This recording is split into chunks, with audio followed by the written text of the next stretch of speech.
Hello, and welcome to Two Bi Guys. I'm Gabriel. And I'm Rob, and I'm only here for a few minutes.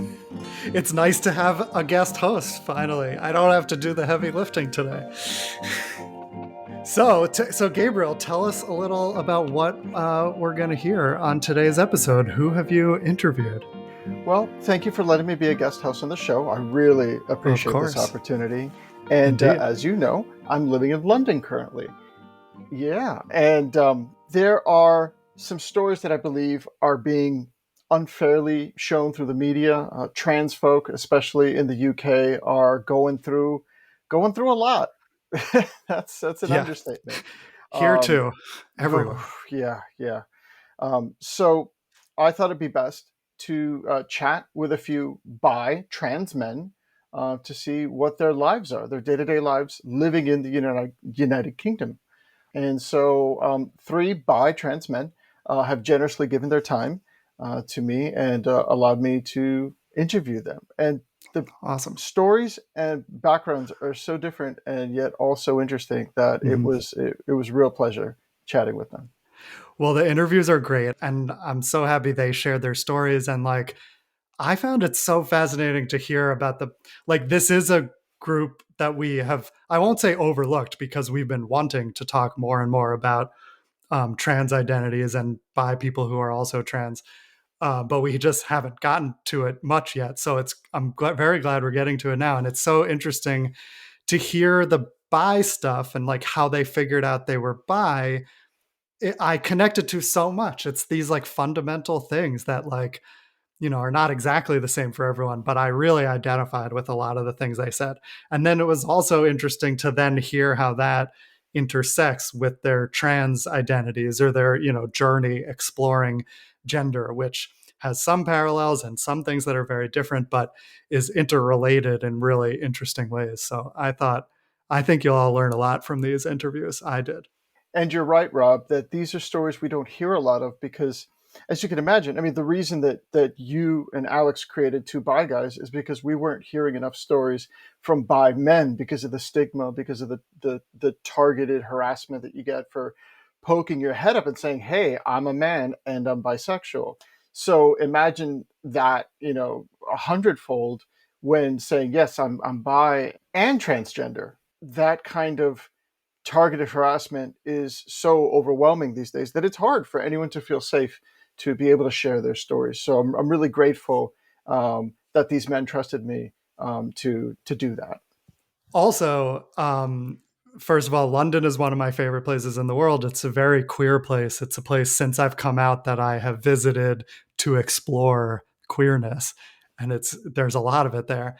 But also the accents in this episode are fire. I think you all really enjoy the accents because I did. If you have a thing for Is that accents, appropriate? this is definitely like Yeah, yeah, no, it's definitely the kind of episode if you want, just put on the headphones, listen to it late at night, and those accents will get you going. indeed.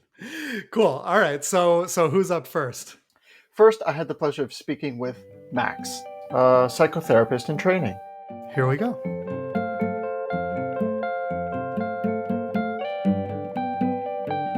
Hi, and welcome to Two Bi Guys. Thank you, Max, for being on the show. Thanks for having me. I'm really happy to be here. All right, you are a bi trans man living in the UK, and so we are looking for stories of folks in the UK to see what their experiences are. We see a lot in the media, we hear a lot from conflicting sources, but it would be best to hear, from people on the ground, from people living that experience. So you're a bi trans man, pronouns he, him. Yeah. And I was wondering, how did you come to finding bisexuality as a label, and how do you identify in general? So I do identify as a bi trans man. I came to bisexual really, really early. I knew about my sexuality when I was a young teenager, like 13, 14. And I found out about gender way later when I moved to London. I discovered that, gender was a thing to think about. But I grew up in a small rural town called Kells in Ireland and caused a bit of a sensation as a 13, 14 year old by having a boyfriend and a girlfriend at the same time. Uh, nothing's changed. I'm still polyamorous. And I had a very accepting family. I had a gay uncle. And so when I said to my parents, "Hey, I have a girlfriend," they were like, "Oh, good." And then I said, "Hey, I have a boyfriend," and they were like at the same time, and I was like, "Yeah," and they were like, "Okay." So my parents have been supportively unshockable for a very long time, and that is how I have come to be on this podcast with you, a bisexual trans man. Oh, that is fantastic to get that kind of support early on. Hmm. You just love to hear it. So you mentioned that you moved to London. Around what time did you move to London, and how did that, I guess, open things up for you? So I moved to London like 4.5 years ago, and I remember hearing about like being non-binary when I lived in Dublin, and I thought to myself, that sounds like something. That sounds like something I might like to think about. But I had a boyfriend at the time, and I said it to him, and he sort of shut me down, and he was like, "No, that's nonsense, and you're just asking for attention." And then I moved over to London, and everyone I met was non-binary and bisexual and polyamorous, and I was like, "Oh, this sounds great over here. Actually, you can be not a woman. Wonderful, I can do that." And I, for a long time, used to say, "I'm really glad that I can be non-binary. I'm really glad that I can have this option of like opting out of womanhood. It's never felt comfortable for me, but I'm so glad that I'm not a trans man because then I would have to do something about it, and that seems like a lot of hassle." Uh, so I said that for about Yeah. 2 years. Um, and then last Christmas, I spent some time with my partner and their family, and I came to this realization that no, I am more trans than I thought I originally was, and that I did in fact want to transition. I came home to London after a little break in Surrey, and I said it to my best friend Fox, and they said, "Yeah, did you change your name to Max 3 years ago? We've been waiting for you to catch up." uh, that's great when everybody else knows and you are yourself the last to know. Yeah, for sure. And I really do feel like the last to know. And it's so funny because I have also recently met up with an old school friend of mine who I hadn't seen in 12 years. And I put up a post on my Facebook being like, "I need to hang out with more men. I would like to connect with more men." And they got into my inbox and they were like, "I'm not a man, but I am non-binary and I also want to hang out with more men." So we met up and we had a drink, and it turns into like 10 pints, and we're best friends again. And they said to me, you were talking about your gender when you were 18, but in a really flippant sort of like, ha ha ha, I should have been born a gay man, ha ha ha kind of way. And I had blocked this out. I had no Really? recollection. Yeah, if you'd asked me if I'd been thinking about my gender 12 years ago, I said no, no. But here I Wow. am. It is interesting when you have people from your past kind of bring you the clues that you yourself didn't know you were dropping Mm-hmm. um, in your journey. Mm-hmm. So how was that a shock when you heard it, or was it more like a, oh yeah, maybe I would have said something like that? No, I mean, it was a bit of a shock, but it does make sense. I've got a really good relationship with my mum now, especially since I've started to transition. And she thinks that my childhood and growing up makes a lot more sense now. And initially she was like, "But you're not very manly." Um, you're not very manly. And she's right, I'm not very manly. And initially she was thinking like, does this mean that you're going to want to do like macho things now? And I was like, no, mom, I'm still a fairy.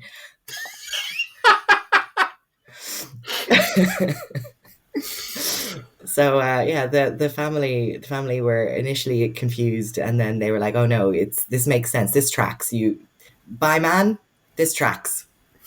Ah, nice. So you've always kind of had this bubbling. You go to London, your friends know before you do. Hmm. Now that you've told everyone, now that you've come out, I guess to yourself, really, since everyone Hmm. around you already knew, since you came out to yourself, what were the next steps for you? How was that then? So transitioning in the UK is maybe a little bit different to what people might be used to in the States. Recently, we've seen Elliot Page come out, and he's had like a really sort of apparently quick transition, which is easy when you have access to funding and like when healthcare is something that you pay for and you can go and you can get that thing. It's a bit Yeah, different in the UK. being rich and famous does help speed things up. Yes. Yeah, for sure. And there's sort of two routes that you can go down in the UK. You can choose to go down the private route, or you can go via the NHS. And the NHS is public healthcare. And I'm on a pilot scheme that the NHS is running. Classically, there's been very long waiting lists, and you have to be seen by two psychotherapists or psychiatrists actually, and they have to say, "Yes, you are trans. We agree. You are trans enough. You've ticked enough of the boxes that we will now give you access to hormones. You get put on a waiting list for hormones. You get put on the hormones. You get put on the waiting list for surgeries if you want them." But I am going through a different route, and it is meaning that things are a lot quicker for me, which I love. I love this for me. And it's called Trans Plus, and it's being run as like a community care based model of transitioning, where you go and you meet with your nurse and you say, "This is why I'm trans," and they just believe you, and it's really nice. Isn't that incredible when people just believe you? Yeah, and I was really nervous going, and I was thinking, what am I going to say to this person? Like, I don't follow the classic trans narrative of I always knew I was a boy trapped in a girl's body. That's never how I felt. And actually, I worked for a very long time to feel neutral about my body. So I was coming in with a different story of, hey, what's it like to be a bi trans guy? I don't know. I just got here. Um, but can I have some hormones, please? And they said yeah, and so I had some blood tests, and they all came back fine, and they said, okay, we give you some testosterone, and I had my first shot of testosterone on the 24th of December 2020. Mazel tov. That's great. Thank you. It was a very nice holiday present to myself. And the thing is, I think a lot of trans people, we doubt ourselves, like, because we live in a fairly transphobic world, and a lot of people do think that trans people like don't exist or are faking it, or I'm working in psychotherapy, and psychotherapy kind of thinks that we don't exist. So right up until the 4 days after I had my first shot, I was like, oh God, what if I've made this all up? What if I'm not actually trans? And then it's hard to really describe to you, but a deep sense of calm came over me as the tea kicked in, and I just felt like I have put down 30 years of baggage that I did not know I was carrying. That must have been amazing. I mean, amazing is probably an understatement. That must have been phenomenal to experience that kind of calm. Yeah, it was. It was completely phenomenal. And it is the reason I have such a good relationship with my mum at the moment, because she wasn't too sure about the whole non binary thing. And she was even less sure when I told her that I was going to take hormones, have top surgery. She was kind of like, oh, why would you do that to yourself? You're perfect just as you are. And then she saw how calm I was. And she said to me, you've never been like this your entire life. You've never been this calm. I was so wrong. I'm behind you. Like, I'm going to join this support group called Transparency that I found. She watched all the documentaries. I had to go home for a funeral, and she was like, "This is my son, Max." Uh, Oh, oh, that's lovely. yeah, it was really nice. It Oh, was really nice. she did the homework. That Yeah. is that. Wow. I have to say that I hear a lot of similarities, at least for me, when I fully accepted being bisexual and I got out. It got out. Like, yeah, I escaped. I escaped the closet. Yeah. It was a daring escape. They'll never find the tunnel. But it's this sense of calm. Mm, The fear goes away. The not being worried that saying the wrong thing will bring the wrong idea, and that you won't fit into this like box that you're trying so desperately to fit into. At Mm-hmm, least for me, mm-hmm, I'm speaking from my experience. I felt constrained by this version of masculinity that you can't admit to having emotions, you can't admit to liking a musical, you can't admit mm-hmm, to a lot of things. And then finally just saying, fuck that. And I'm queer and I don't need to deal with this crap anymore. It mm-hmm. was incredibly freeing. Did you find that? I mean, the calm, did you find that freedom too? Did you feel that? Yeah, I think I really did. And my experience is obviously very different to yours. I grew up queer. Um, and I was trying to escape a box of femininity that didn't work for me. And also quite nervous to go into masculinity because I've had a lot of negative experiences with masculinity and with men in my life. So I was stuck in this liminal space of I want to get out of this thing that I'm not, but I'm a little bit scared of where I'm going. And I felt the calmness about, I guess, my internal world. And I'm still figuring out the rest. But transitioning has allowed me some space to think about what kind of masculinity I personally want. Who do I look up to? Who do I want to emulate? And I'm really lucky that I have some really nice men in my life, some really queer men, some men that do like musicals. And yeah, I feel a lot freer. And additionally, I've now discovered a few extra boxes that I would like to get out of. Really? Okay. Hmm. I want to get to the masculinity part, but I'm intrigued by the extra bonus boxes. So, what do you mean by that?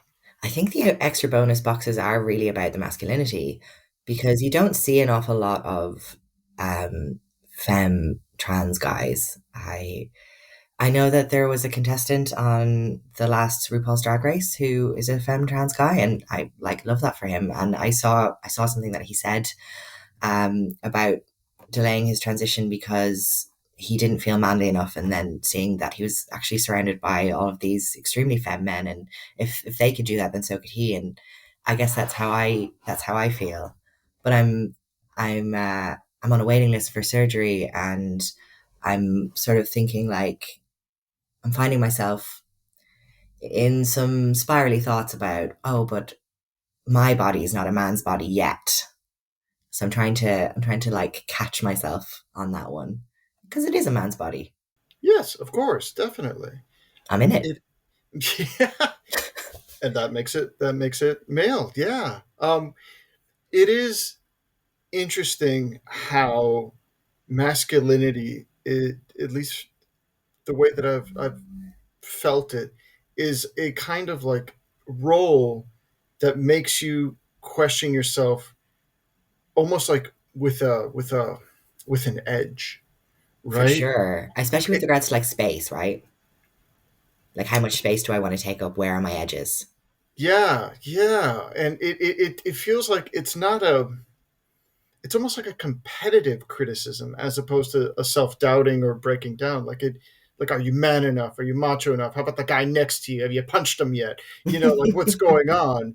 Can you chew nails? Like, there's this weird competitiveness, and this maybe a tinge of anger too, depending on how it's been. But I always feel like this edge to the way that self-talk Mhm. goes with masculinity.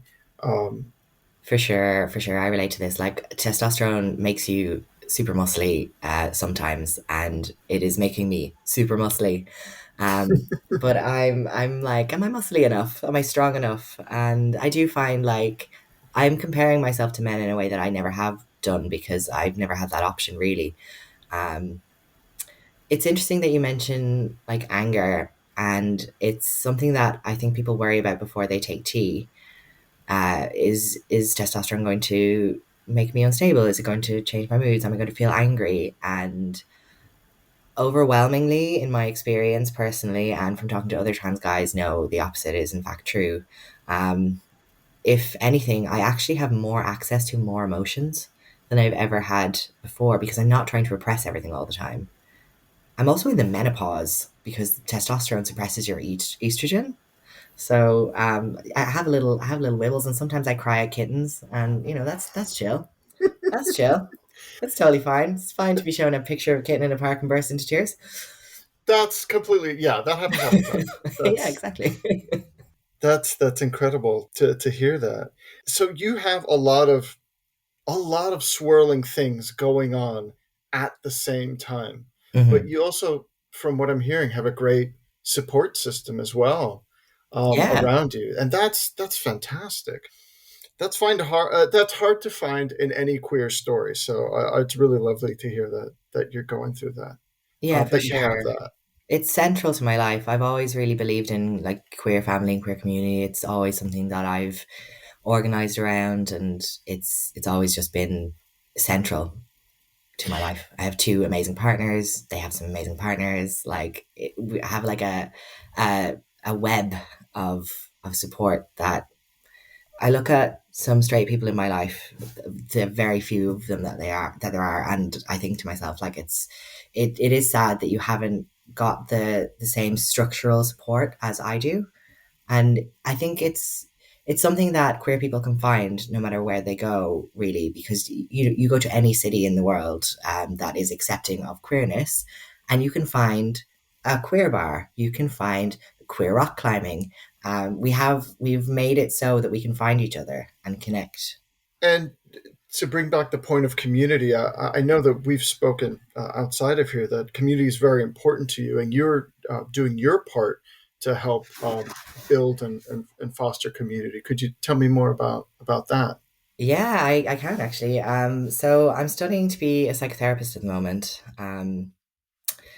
It's not been easy. There are a lot of negative viewpoints around transness in psychotherapy. It's still considered kind of a pathology, so there's not that many trans therapists around.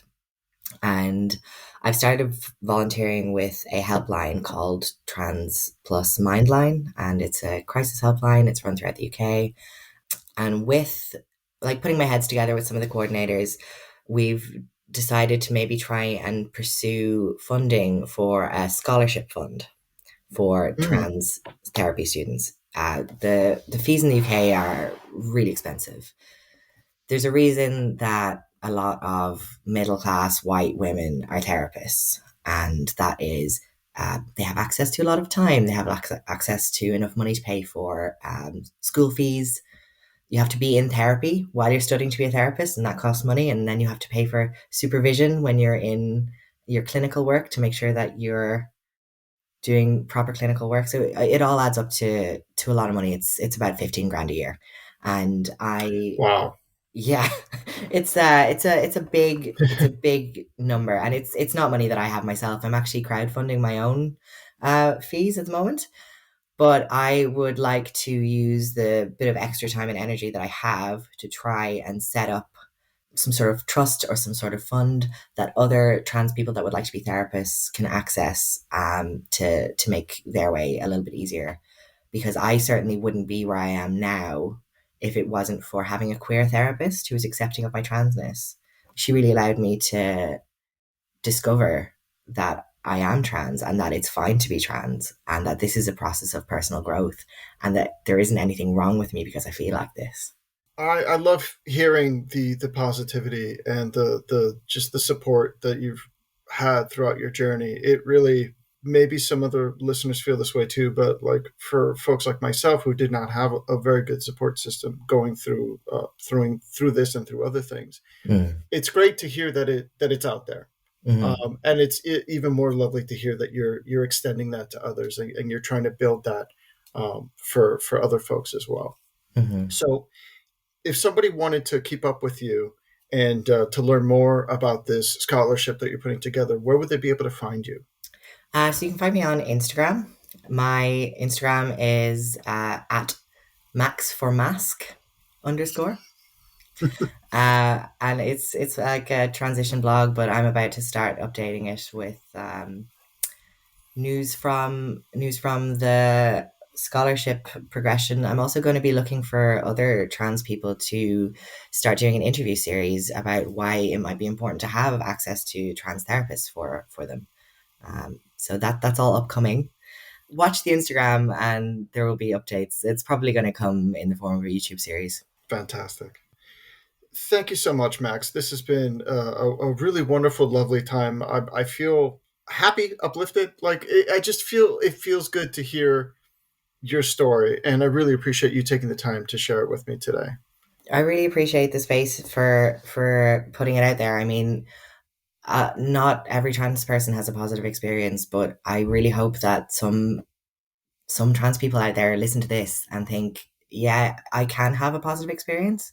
Maybe it's not going to be perfect. Maybe it's not going to be everything I wanted it to be, but I can definitely find joy, and I can definitely find happiness, and I can definitely find community. It's out there somewhere.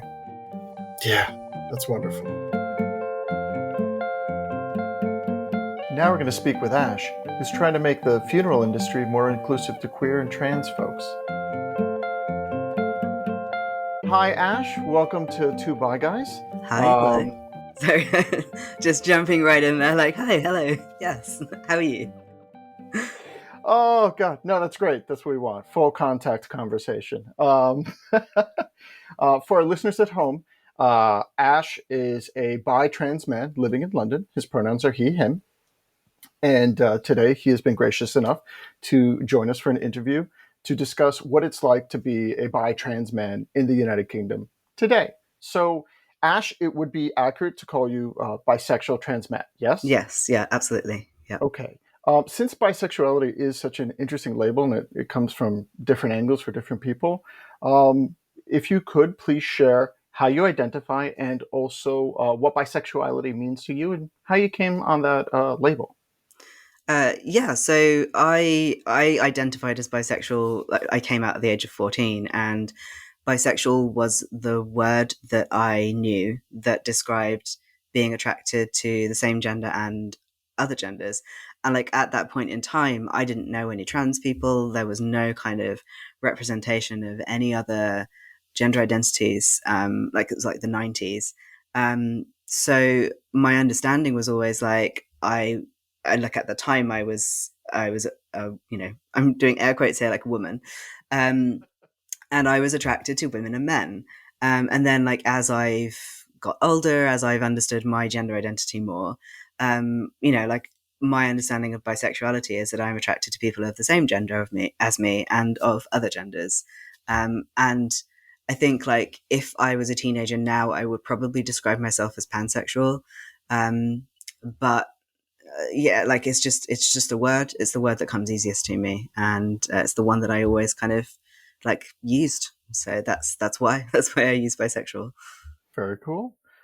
So 14, that's, an interesting time to come out in the 90s, nonetheless. Yeah. So how was your experience coming out as bisexual? It was really interesting. So I remember coming out to my parents, and they don't remember me coming out to them. But I think that I think that's normal. I think that like sometimes like you're a teenager, you say stuff to your parents, and I was a tricky teenager, I admit. And it probably just kind of like went along with all of the other crap I was doing. And I remember coming out to my brother, and my brother said to me like, oh, you just kind of, just greedy. You just want to have the best of both worlds. And I was like, yeah, I do want to have the best of both worlds. And yeah, I mean, my brother is great. And he was 16. No, yeah, he was 16 at the time. So what else is a 16-year-old going to say? But he was really supportive, and he was just like, yeah, cool, do your thing. And I remember like I had friends that were bisexual at school as well. And like I was like bullied a little bit, and I was always called a dyke, and I was and like I don't know if you have this thing over in the States, but like I was kind of like a little bit of a punk, and what now I think would be called like emo, but we were called grebos. So like we were really into like pop punk and grunge music. Grebos. Grebo, yeah. There are other people I know in the UK who had that term at the same time when they were at school, but it's like it's weird because I can speak to like people who are from like the north, and they're like, no, we never had that word.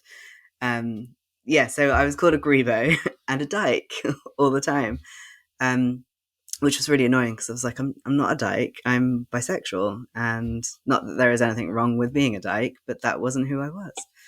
Uh, yeah, but it was like I had a really supportive group of friends, and for us, it was just like, yeah, you just are who you are, and you like who you like, and why narrow it down? Why not just kind of do what you feel is right with who you want, as long as they want to as well. It's nice to have that kind of support, especially from friends and family. Yeah, definitely. I think it made a huge difference to me, and I think that's why, like I was 14, and I was able to be like, right, this is who I am. I've always been just so sure about my bisexuality. It's just something that just always made total sense to me. Like, why would I not just love whoever for the person that they are and not the gender that they are? I'm there with you, but Yeah, some people just don't get why that's okay. I don't know. yeah. Yeah. So, all right, fast forward now to today. Living in London. Tell me a bit about yourself. What is your day to day? What are you up to? So yeah, at the moment I'm kind of doing some part-time, currently voluntary work in the funeral sector. I was a funeral arranger, and now I do kind of like a bit of diversity training for funeral professionals. And I've just embarked on a project with the trans charity Gyres, who are I think I get this right, Gender Education and Research Society. And we want to create training for funeral directors, celebrants, faith and belief leaders, anybody who cares for people when they've died or people who are bereaved. And we're in the process of like finding funding for that project. So once we get the funding, I'll have a part-time job again. Yippee! But yeah, I mean, I've got a mental health condition, so I was basically off work for like 9 or 10 years. I was too ill to function. I couldn't do anything basically, and I kind of got myself to where I am now. I did some volunteering. I volunteered with Stonewall Housing, who are an awesome charity who help LGBT people in the UK find support, secure housing. And I did some volunteering with Educate and Celebrate, who do um, they work with teachers, helping to make schools LGBT friendly. So yeah, my whole thing seems to be like wherever I go, I find the queerness. I'm like, yeah, I'll find this thing. Yeah, and I really enjoyed working as a funeral arranger, but then anxiety, mental health, like you have to just manage it, and sometimes that means taking a step back, and sometimes it means taking a step forward. I mean, it seems wherever you go, you're also giving back to the community and helping to make people feel safe and accepted, which is wonderful. It's incredible work. Thank you. But how has it been then managing your mental health and going through that? Because I can imagine it's a little tricky in general on the best of days. Yeah, so I was diagnosed with something called borderline personality disorder, which is now often called emotionally unstable personality disorder. And I think they're now going to change the name again because all of the names are just so horrible. Yeah, yeah. Like, Those are none of those are good names. Yeah. yeah, they're awful. It's just like, hi, you've got something wrong with your personality. It's like, fuck off, my personality's fine. Um, yeah, so basically, what it means is that for me, I struggle with relationships with people, just kind of like friendships, like family relationships. Like I have quite intense emotions, um, and like sometimes to run away from my emotions, I would self harm, or I would drink, or I would end up in A&E because of overdoses and stuff like that. It's been like a really rocky ride, but I've like had some amazing therapy, and that's been great. But all through my therapy, what was really interesting is that there was every single therapist I've ever had, for some reason they ask about your sexuality, and that I don't understand why. And then whenever I've said bisexual, because part of the thing with personality disorders is that you have like some people can have an unstable sense of themselves, and like I would go through phases where I would like dress really kind of like preppy, or then I would go through phases where I dress really kind of punky, and I'd dye my hair all the time, and kind of it's like figuring out who I am basically. Um, and a lot of therapists thought that my bisexuality was like a part of that, and like I couldn't decide. They were like, "Oh, so you're basically you can't decide whether you're gay or straight," and it's like, "No, I'm bisexual." And like there were some therapists that would try to really kind of like dig deep into it, and they would, so do you think your bisexuality is, part of your struggles with your? And I'm like, no, fuck off, no. I am bisexual. That is it.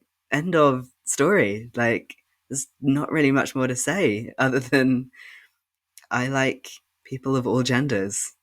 Yeah, so it's been interesting actually to go through that.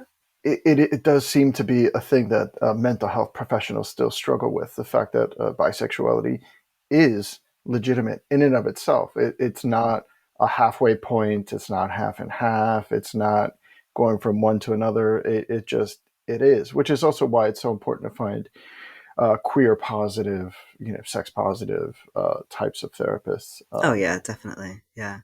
I mean, I was really lucky. Like the last like individual therapist that I had for my borderline personality disorder, she didn't really know a lot about like being trans, and she didn't really know a lot about sexuality and stuff.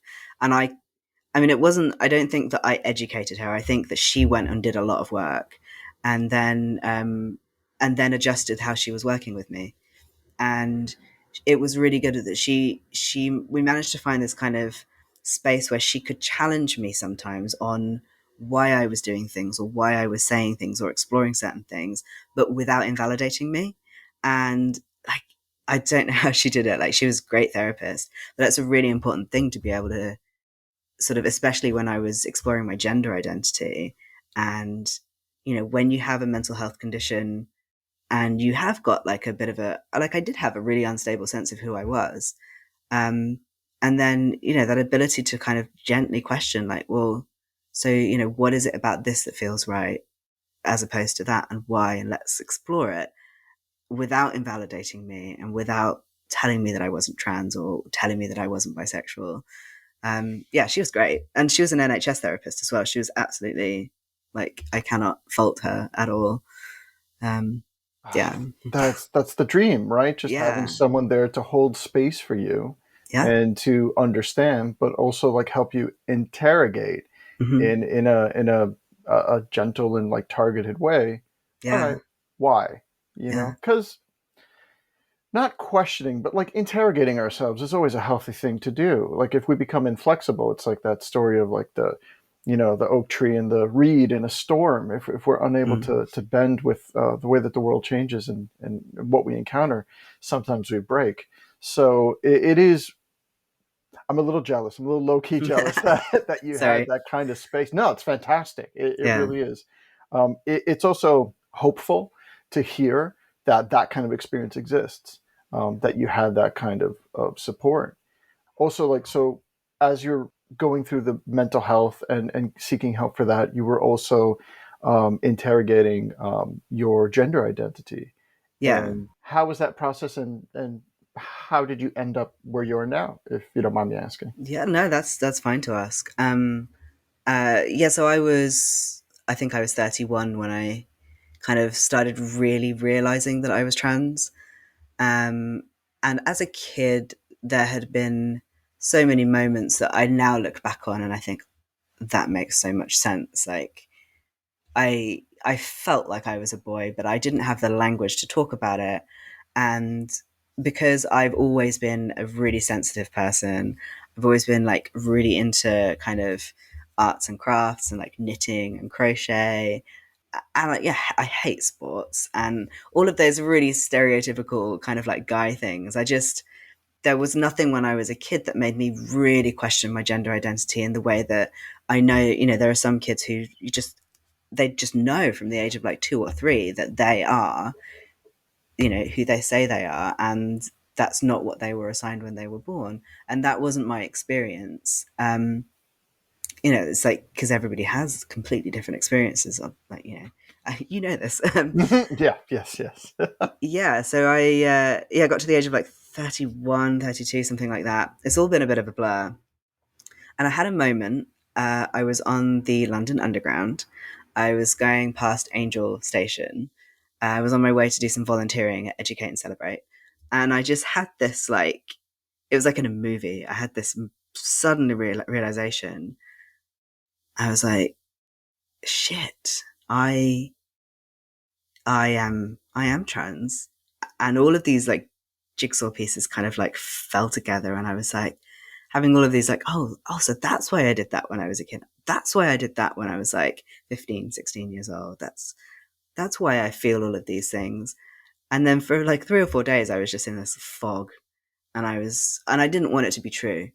And I kept thinking, I can't be trans. I can't put my family through me transitioning, because they'd, been through a lot with my mental health, and because of like I'd been in hospitals before. I'd kind of like it's been quite a big deal for the family, and I was just like, I can't put them through that, and I can't put my friends through that. And what if my family reject me, and what if I kind of lose all of my friends? And I sort of sat with it for about 6 months, and I was seeing the therapist that I was talking about at the time, and I spoke to her about a lot of it. And then kind of like after the 6 months, I thought, okay, I have to do this. I have to transition. And it was a choice between transitioning and living my life authentically. And I mean, I was quite suicidal at the time, and it was a choice of, do I live as the person that I know I am, or do I try and be this person that everybody thinks I am? And I was like, I can't do that. I can't do that anymore. So yeah, I decided to transition. Yeah, which was the best decision I ever made, but it was hard. And at the beginning, I think it was difficult for my family, because they'd always seen me as the person that I was. But now, I mean, they're incredible. They're just really supportive. We have our moments like everybody does, but I mean, I'm so grateful every day. And even in the times when it was difficult, I never thought that they didn't love me. Like, I always knew that they loved me. And I think that that's quite a rare experience. And I know how lucky I am, because I know, so many people have not had that experience. Have kind of been disowned by their families. I mean, I know of sort of teenagers that have literally been thrown out of the house and made homeless, and, turn up at Stonewall Housing saying, my family have disowned me. I'm living on the street. I'm trans, or I'm gay, or I'm bi, or I'm a lesbian. Um, Absolutely horrific and heartbreaking. And I don't know how anyone could do that to their child. Just No. And I think this is the piece that some folks don't understand. Some folks outside looking in, that for many of us, the decision between living authentically or continuing to hide ourselves, erase ourselves, or conform to a set of ideals that are not ours at all mm. is without hyperbole killing us. Oh God, Um, yeah. I know that dealing with the masculinity in some of the professions I was a IT consultant for a long time, and it's surprisingly macho. It's a bunch of hyper nerds trying to make up for the fact that they're hyper nerds. And I myself am a nerd too. I'm not disparaging nerds. I am also a nerd, but because they're nerds, they overcorrect on the masculine side. So it's super broy and macho, and that kind of experience, it felt more like a game I had to play or a suit I had to wear than it was anything that I myself was. So it was very difficult. And you cope. You cope by, in this case, drinking for me, Yeah, It, yeah. it, it didn't hurt that the job itself also entailed a lot of drinking. But Yeah.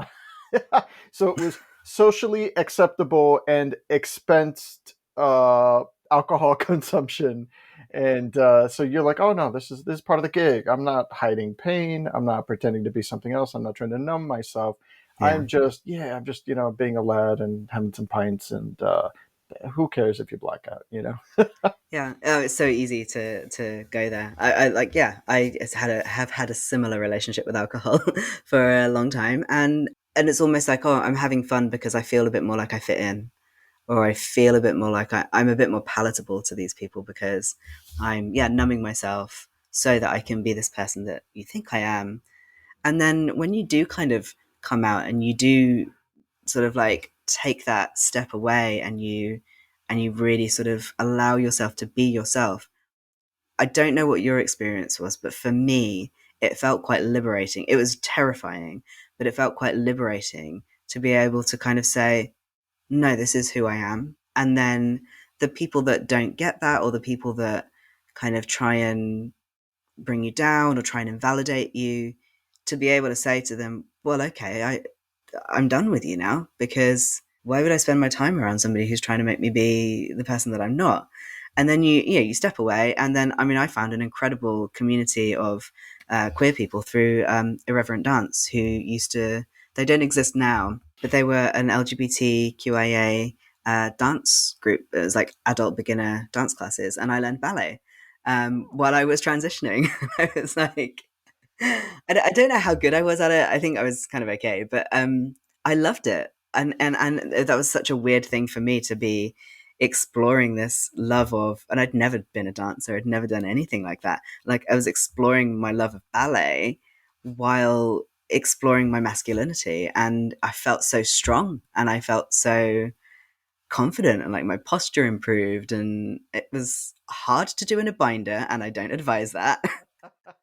So And it goes to show that the masculinity can be such a bigger, more open, encompassing existence than the kind of limited version that we have to work around sometimes. yeah, and when you actually kind of like start to pick it apart as well, because I had a conversation with my dad about, because I do a lot of crochet, and I had this conversation with my dad about crochet a while back, and he was saying that, like, in the army and the navy, the soldiers would be taught how to knit and sew and crochet because they had to repair their own clothes and things like that. And actually, during lockdown, he taught himself to knit, and we now have conversations about yarn, and it's great, and it's like, and it doesn't, there's nothing about it that feels unmasculine.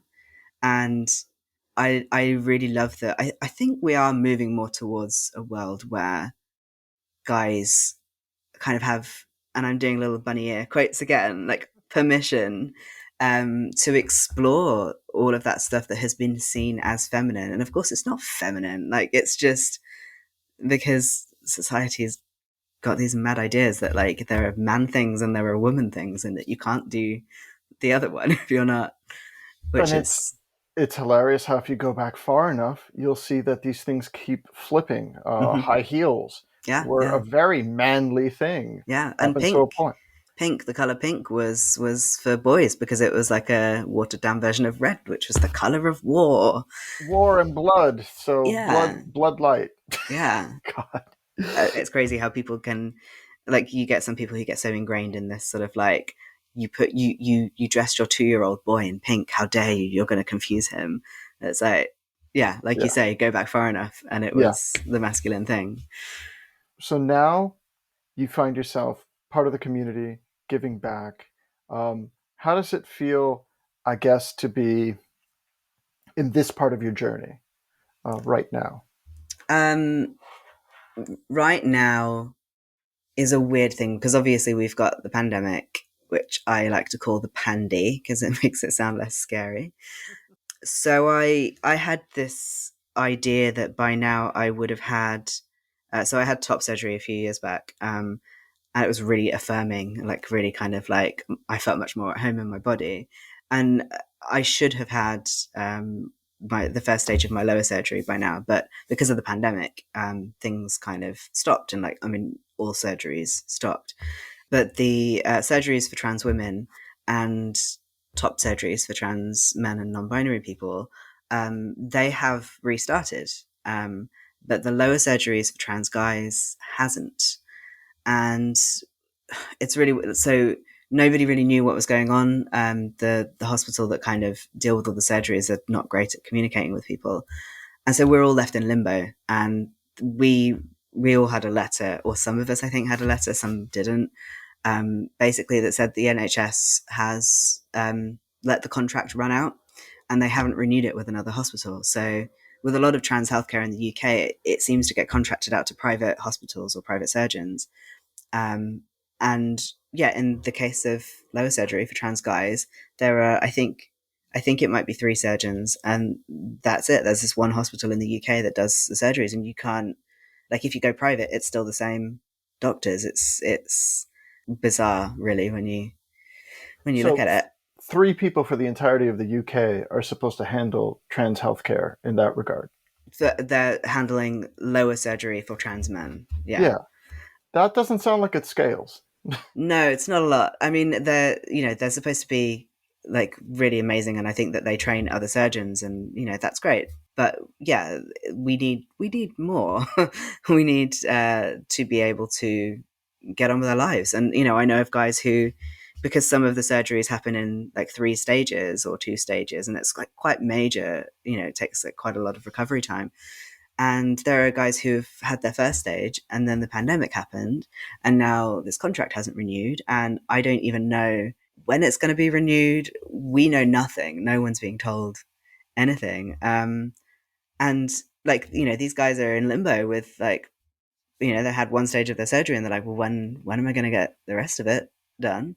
And I, haven't had any of my lower surgery, and in a way, I'm glad that I'm not left in limbo, but I also have no idea when it's going to happen.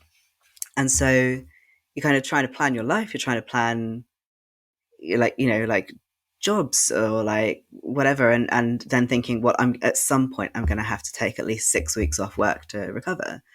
So it really affects the way you plan your life. Yeah. But I got a dog. So now I'm like, that's all I think about now. So I think that's the perfect point to end. yeah. I just have to say, though, that my dog loves this podcast. I put it on when I kind of like put him to bed to kind of calm him down, and he loves it, just listening to 2 bi guys chatting away. So yeah. Oh, that's great. I Yeah. love it. I love it. We need to break into the dog demographic. So thank you for this Oh, yeah, early yeah. focus group. Yeah. So thank you so much for your time, Ash, today. It has really been a pleasure speaking with you. If people want to find you online or the work that you're doing, where could they do that? Yeah, so I have a website for my funeral guide, which is just queerfuneralguide.co.uk, and an Instagram, which is at queerfuneralguide. But I personally don't have any other socials because I am scared of TERFs. I'm scared of being attacked for being trans, so I just don't, basically. So I Yeah, don't go on Twitter. But yeah, terrorists are scary people. I totally yeah, get that. terrifying. Yeah. Well, thank you, and I hope you enjoy the rest of your day. Thank you, and keep up the good work. Bye-bye. Bye-bye. So we interrupt these lovely interviews to talk about shaving our balls again. Support for 2 Bi Guys is brought to you by Manscaped, who is the best in men's below-the-waist grooming champions of the world. Manscaped offers precision-engineered tools for your family jewels. Manscaped just launched their 4th-generation trimmer, the Lawnmower 4.0. You heard that right, the 4.0. Join over 2 million men worldwide who trust Manscaped with this exclusive offer for you, our loyal listeners. 20% off and free worldwide shipping with the code 2BYGUYS at manscaped.com. So Gabriel, I used it a little more since we spoke last week. This time I tried shaving the bush, but I didn't completely get rid of everything. I used the little trimming accessory, so I kept a bunch and trimmed a lot. And so I'm just going to keep talking about this. I actually found that, like, I was a little nervous to do it because I've never done this before. I've literally never groomed down there, and I was like, am I going to take off too much? But I didn't take everything. I kept like a decent amount. I trimmed a few inches off, and like, it's great. I liked it. I think I'm going to continue doing this because, like, there's still something there, but it looks more trimmed and neat and not so crazy. So you've gone from 70s bush, from what I'm hearing, Yeah. to like a nice sculpted topiary. Yeah, Is it? yeah, exactly. That's a great way to put it. Oh You'll have God. to check it out sometime and see if that describes it accurately. I'm I'm I'm buying my plane ticket now, right after this. um, have you used it again? Any new experiences? Yes, actually, I will say, funny enough, I'm kind of going the '70s route myself Mm. from because I've always trimmed. I'm from Miami. Like it gets hot down there. You want to have as little hair on your body as possible. So now that I'm in a colder region, I'm kind of going the other way. But I still find to clean everything else up because you want it to like adorn it. You don't want it to overrun everything down there. It's like a compliment. It's not like the main event. But it's been great. Again, like I'm surprised at that light. It's such a silly little thing when you think about it, but like it is such a huge difference being able to Yeah, see what you're doing. yeah, Because I know there's been a couple of times where I've had some bad situations from yeah, not knowing exactly where I was going, and yeah, that sucks, especially if it's date night. yeah. So yeah, that little light has been a fantastic change in my life. Anyway, we love Manscaped. It's very cool. It's fun to use, and everything feels smooth and nice. So get 20% off and free shipping with the code 2BYGUYS at manscaped.com. That's 20% off and free shipping at manscaped.com. Use the code 2BYGUYS, spelled out TWOBIGUYS. Unlock your confidence and always use the right tools for the job with Manscaped. Finally, we're going to be chatting with Etienne, an audio engineer who moved to the UK to work on film and television. Welcome to Two Bye Guys, Etienne. Thank you for being out here. Thanks for asking. Yeah, I've been following you online for a while, and your Twitter presence and the stuff that you've been doing has been really cool, which is why I asked you to be a part. But for the listeners at home, to introduce you, your name is Etienne. You go by the pronouns he, they, correct? That's correct. Okay. And how would you identify? I know bisexuality is one of your labels, but hmm what is your the whole of you, and also how did you come to bisexuality as a label? Okay. Well, when asked, I'll tell people that I am a bi-pan polytran, just to make sure I've hit all the relevant information. And that all sort of filtered out when I came out as trans, which is going back 2 years ago, just a little over 2 years ago, I came out. And it just sort of, at that point, I stopped being able to suppress other parts of myself that I was concealing. I think when but when you're in like the egg state, or when you're in the prior to coming out state as a trans person, you I've heard other people describe it this way, and it's how it felt to me. It was like I was like living down in my shoes, or like not quite in my body, and nothing, and it was a bit impersonal, like a lot of things that would offend other people didn't touch the sides. It was like I didn't really have the same sense of a personhood that I did afterwards. And so when I came out, like it was like I couldn't be in the closet, any kind of closet anymore.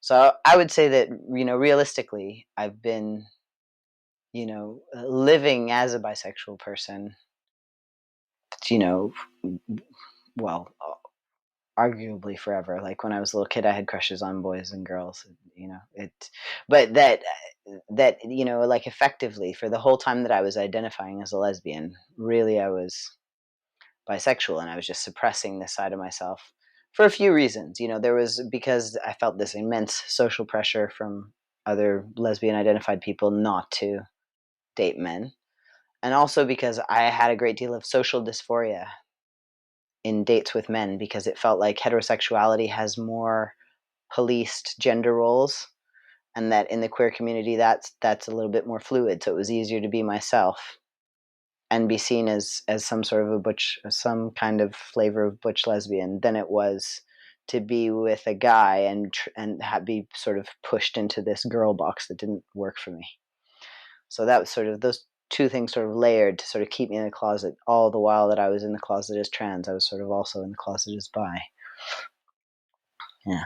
So what was that like then when you finally took the opportunity to you and I know that feeling where you just can't keep it in anymore. You have to. It's detrimental to your health, to your sanity, to keep this boxed in. So how was that experience when you were finally able to come out as trans and bi and like be your authentic self? Well, I think it's maybe it's sort of like hormone fueled as well, right? Like it's like sort of supercharged by the fact that I'm also going through my second adolescence. So, I've been on hormones for 18 months, and so I'm like that far into my second adolescence. So I kind of went a little like, I wouldn't say boy crazy, just like I just allow myself to start feeling things that I hadn't been allowing for so long that it was just really kind of like a bit of an explosion, Yeah, it's nice. I like it. Yeah, I developed this is sort of like this little running joke between my girlfriend and I, where I'll say like if we're watching a film or something and there's a character in the film, it's a blow or a do not blow. Blow or do not blow. Yeah, That's it's sort of like I mean, it's a bit binary for me, but there you go. I appreciate you enough to blow you. Yeah. Yeah. Or not. Oh God, or not. God, that sounds like a whole dating philosophy. I appreciate you enough to blow you or not.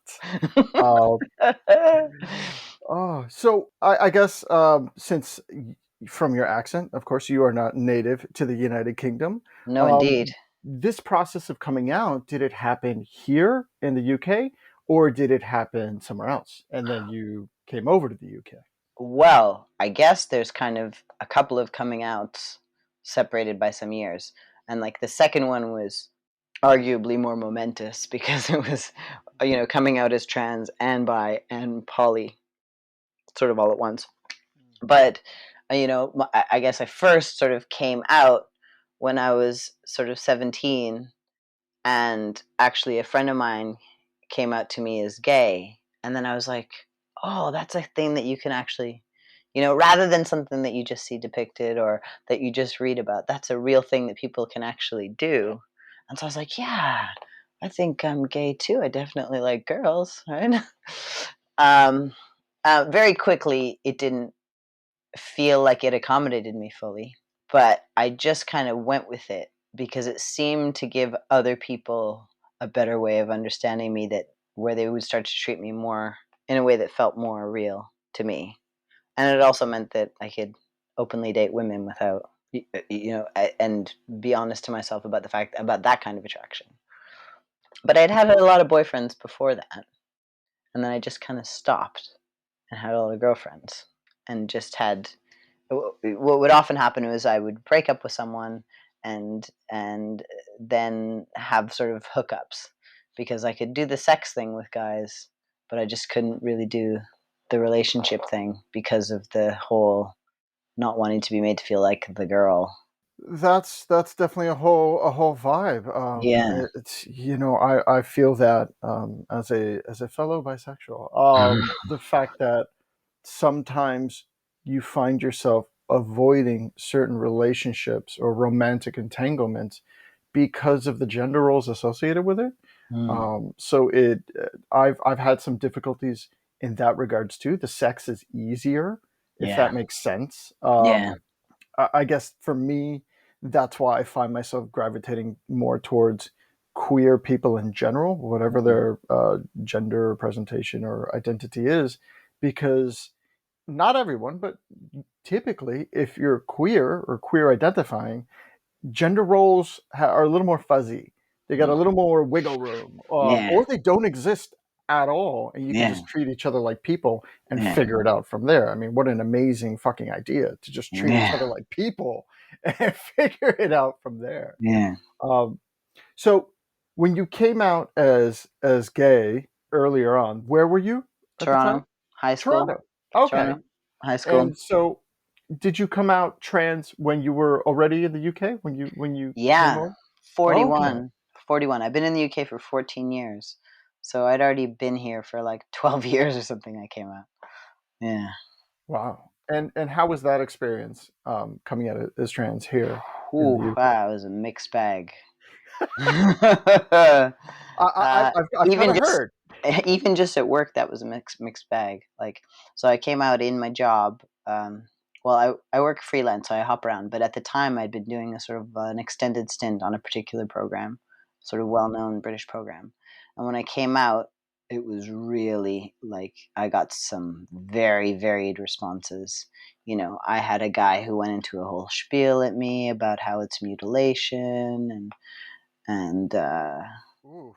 and how he said something really weird. He said to me, "Oh yeah, well I'd still fuck you, yeah, because you'd be really pretty for a boy." I was like, "Thanks." I had a lot of men tell me that I was just too feminine looking and that I wouldn't be, that I would never be able to pass. I Oh had God. one person who just stopped speaking to me and then was like absolutely cursing my name up and down, swearing up and down, using my dead name, saying that they would never refer to me by my correct gender and that I was a curse word that's very common here in the UK that we don't use as much in North America, um, Yeah. for doing this. Yeah. And I was just like, wow, okay, well, cool. You know, like, I don't know. I just think that's a bit of an asshole filter, you know, like those, the guy who told me he'd still fuck me and that person, you know, like, I was just like, okay, well, I'll just write you, I'll just scratch your names off the invite list. Just, Yeah. I mean, it's. I'm sorry you went through that. yeah, I guess the upside is that you just don't have to deal with those people anymore, or yeah, not for deal with sure. them. Like you could. It's a red flag. You're like, okay, Yeah. you are not worth my time Yeah, for sure. anymore. Yeah. I was like, almost like, thank you for making it clear. Because, I mean, isn't it more unnerving if there's someone who's saying shit behind your back and you don't even know? Wow. Exactly. To that Exactly. extent, there was a Facebook group and a WhatsApp group where people were saying all sorts of shit about me. Fortunately, one of my very good friends was in the group, quit the group because was so offended by the things that were being said. And this is actually quite heartwarming. So a friend of mine, there was this WhatsApp group, and it was mostly a bunch of cis guys who were going off at the mouth about me being trans and how much of a problem they had with that. I don't understand. Honestly, I'm like, what the fuck has it got to do with any of you? I've never slept with any of you. I never would sleep with any of you. What has it got to do with you? You were living rent free in their heads, Oh yeah. Well, and they're there's probably just having some major gay feelings and not knowing what to deal with it. So this friend of mine, he actually stopped speaking to a couple of guys in the group who were really, really good mates of him. He's just like, I can't even with you. This is disgusting transphobia. I can't even. And one guy in particular, well, the one guy, he just like had a talk with himself and had a think and like came around to a better way of thinking about it. And another guy actually read a book, actually read about trans people. I was moved when I heard that story. wow. And so there was this big gap with the lockdown, wasn't there? So I'd first come out and I'd faced like a lot of misgendering and a lot of sort of weird energy from people and feeling pretty like isolated and pretty vulnerable in it and a bit depressed. And I also like was very early on hormones, so nothing had really shifted yet, you know. So I didn't have any of that to bolster my confidence. And I was getting a lot of shit at work and getting misgendered like 20 times a day. You know, it was pretty awful. And then I went away, and then when I came back, it was much, much better off the back of things like this guy reading a book to inform himself and people just like putting in the effort to understand a bit better. So that was really quite moving. But yeah, there's still some people, you know, there's another group of people who started saying that I was only transitioning so that I could go and look at people's cocks in the bathroom, which is just the weirdest kind of reverse TERF kind of argument that I've ever heard. I was just Oh like, my. I've never even heard that from TERFs. Like, that's I just mean, weird. let's be honest, guys. If you've been on the internet for any moment of time, guys are just throwing their dicks at you like on the internet willy nilly. Like nobody has to go searching for dicks. Like you just step out into public and say hello, and dick pics will come. So yeah. Oh my God, that makes no sense whatsoever. Yeah. Oh, but like Yeah. I'm happy that there were some people that saw reason, that Yeah. educated themselves and tried to remove their own Yeah. bigotry. And I mean, there were people who were lovely as well. Like, that was the first, in that job was the first time I encountered this really, really like gorgeous actress who was on the show, who was just really amazing and lovely, who I had a lovely connection with anyway. When I came out to her, she just said, "Congratulations." And she was the first one to do that. And I was like, oh, yeah, that's how you do it. That's how you do it. And so I picked that up. I was like, okay, yeah. So when people come up to me as trans, and just, congratulations, like, good for you for living your truth kind of thing. And I was like, yeah, amazing. I think like the standard one is for people to ask you a million questions about surgeries and all this sort of stuff. And it's kind of water off a duck's back. It's like, it's inappropriate, and you wouldn't ask a cis person about their genitals first thing, but it's just kind of water off my back these days, that stuff. How was it in your personal life, your friends and family, when you came out as trans? Um, with my friends, mostly it was fine. There were a few little, hiccups, people needing to make an adjustment. I had a few people who were sort of like, "Oh, I don't see this for you." There were a lot of people who said, "I do really see this for you," which obviously is really affirming. When someone says, "Oh, yeah, that makes a lot of sense," then you're like, "Ah," you just kind of like breathe. I don't have to go into an explanation or a defense of who I am again. But there are a few people who are more like, "Oh, I don't believe you." Not exactly I don't believe you, but, "Oh, I don't see that for you," or, "Are you sure?" kind of thing. And it's cool. Like, I just carry on living, and eventually they come around kind of thing. So I didn't lose anyone explicitly. With my parents, so my siblings are chill. My brother is a very effeminate gay man. So that was a pretty easy conversation to have. My sister has had two queer siblings for 25 years, that she knew about, like out queer siblings for 25 years. So she's like the perfect ally that you would ever want. Like, she's the one who finds the best spots for us to stand at. She's like, "I found the perfect roof for us to stand on to watch Pride." Like, yeah, my sister's amazing. So that was easy as. In fact, my sister, actually, it's really cute. My sister, she had obviously heard, because I wasn't concerned about telling her, so I wasn't in a mad rush either. You know, I rang her up one day with the intention of telling her, but she was upset, so I didn't tell her, because we just talked about her thing, and I was like, "Cool, we'll do this another time. I'm not gonna like overshadow her whole thing by suddenly coming out as trans, which is pretty momentous in this conversation." So I left it, and then a few days later, having heard from my brother, more than likely, she rang me up on FaceTime, and she's just grinning down the phone at me, like, and I'm like, "What's up?" And she's like, "Have you got something to tell me?" And I just thought that was really cute. Yeah. Oh, that's really lovely, and like warm and supportive and nice. Yeah. Yeah. But with my parents, it was a bit trickier. And I did end up sort of cutting them off for a little while, because they just would not stop dead naming me. And it got to the point where I didn't even want to answer the phone, because I knew it was just going to get dead named 5, 6 times in one conversation. And it's just like, misgendering, I dislike, like, I don't know, it doesn't feel good. It feels really rotten.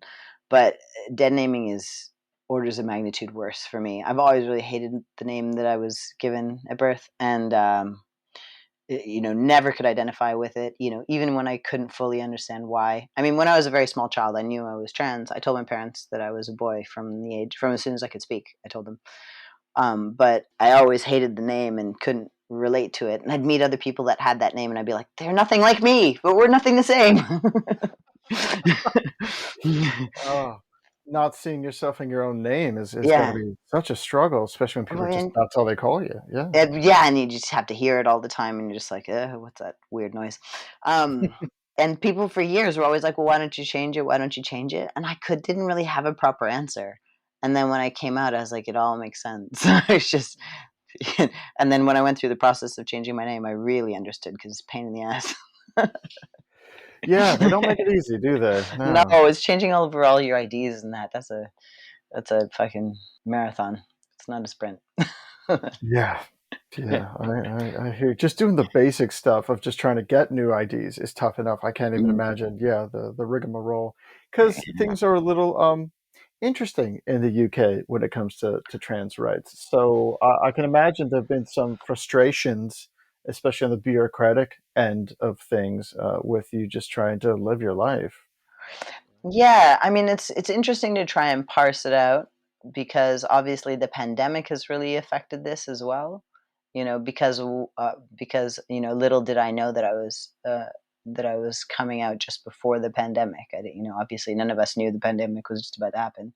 But that really complicated things because suddenly these sorts of administrative tasks became almost impossible. Like the Portuguese consulate just stopped, for over a year, and now they're just backlogged all the hell, and the waiting lists are endlessly long. I was able to get my deed poll after the lockdown started pretty quickly. That was pretty easy. That was like the least painful part. Took about 15 minutes, and then So took about 3 days.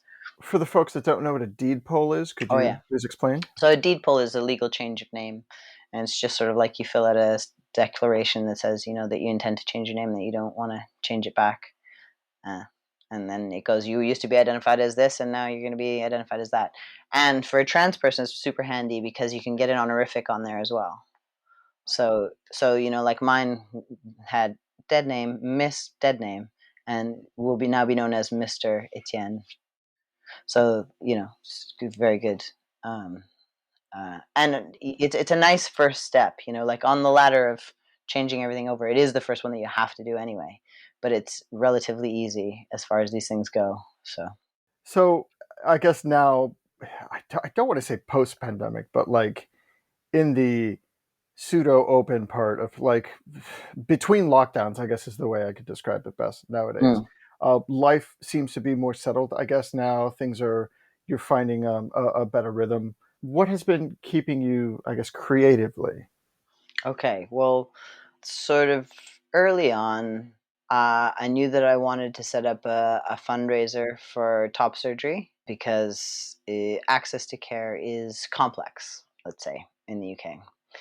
And the waiting lists are very, very long. And I didn't fancy, and like wearing a binder is really uncomfortable. And people spend years and years in them, but I'd really like to spend as few years as possible because I know what I want. It's pretty straightforward to me. So I wanted to set up a fundraiser, and I decided that for this fundraiser, I would write a little album because I have a background in music. That I would write a little album. I set myself this task, because here we are, we're all sitting on our asses, at home, and I live alone, so it was just like I got nothing but free time and no interruptions and no distractions. What am I going to do? And so I set myself the task of writing one song per day for 7 days. So I wrote this little mini album that was 7 songs long, and then I give it to people as a thank you who donate to my fundraiser. So that was one little creative project. And then after I had done it, and I started seeing what it was like to peddle a fundraiser, and gosh, it's pretty soul destroying, let me tell you. I decided that I wanted to try and help out other people who were in a similar position. I wanted to be able to let people tell their story because it got to be really impersonal. I'd be scrolling through Facebook or Twitter and see like fundraiser after fundraiser after fundraiser, and it's just like a picture and a blurb and a picture and a blurb, and it reminded me of like Tinder or something, where eventually all the profiles start to bleed into one because they just sort of hit all the same notes over and over again, or like some combination of, you get your little bingo card out and it's going to say these things. But it didn't really, to me, they were impersonal because of that, like the fact that they begin to follow certain patterns. It dehumanizes the actual person and the experience, because I don't think people enter into these things lightly. It's not a frivolous thing. Setting up one of these for healthcare, you do it out of a great need and necessity. And so I wanted to. I sort of conceived of creating an interview show where I would talk to trans and non-binary people who had fundraisers for their care, so that they could tell their stories, so that they could talk about what it's like to be trans, and why they need money for that, basically. So just as a resource for them, really, so that they could like link it. They could say, hey, if you want to hear my story, check out this video, kind of thing. And And so I did where is that. that living now? The I have a YouTube channel that's dedicated to that called Come Fund Me. My handle on YouTube is _sequin, or no, that's my Twitter handle, sequin devs. Okay, so how about this? If we could find you on Twitter, we could then find your YouTube, yes? Yeah, very Okay, good. Yeah, you can go on my Twitter and you can link to my YouTube there. and E so that's sequin on E underscore sequin, just like the the little shiny things sequence. that's fantastic.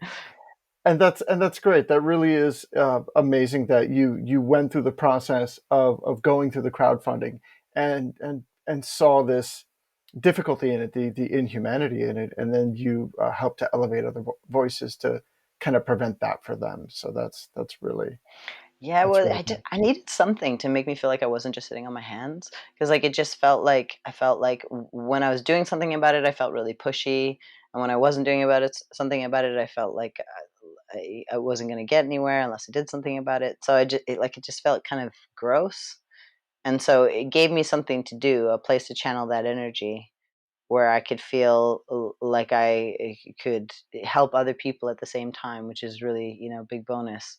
And where I'd be able to, yeah, get that sense of momentum, like I was doing something, like I was having an impact. Well, hopefully, we can help carry your story further and continue that impact. Nice one.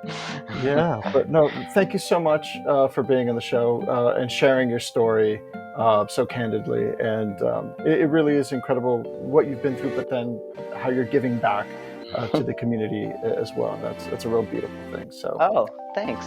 yeah, so thank you for being on too, bye guys. Oh, pleasure.